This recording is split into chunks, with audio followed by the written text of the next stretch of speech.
राधे राधे दोस्तों, आज मैं जितिया माता का गाना गाने जा रही हूँ। अगर आप सभी को अच्छा लगे तो प्लीज़ लाइक करना, कमेंट करना और मेरे चैनल को सब्सक्राइब करना। कहाँ से आवे जितिया मैया त कहाँ के जाई है त कहाँ के जाई है हो। सखिया कवन नगर मैया जाई है पूजन उनका होई हाई हो।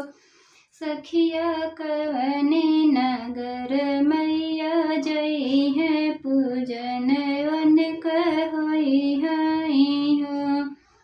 पूर्व से आवे जितिया मैया त पछुए के जाई है त पछुए के जाई हाई हो। सखिया सेवक नगर मैया जाई है पूजन उनका होई हाई हो। सखिया सेवक नगर मैया जाई है पूजन उनका होई हाई हो। केथुआ कान के चुनरिया त केथुआ के सिंहासन, केथुआ के सिंहासन।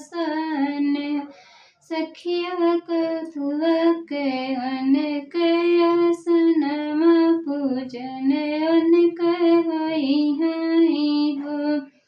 सखिया केथुआ पे बैठ जितिया मैया पूजन उनका होई हाई हो। रेशम के ओन के चुनरिया त सोने के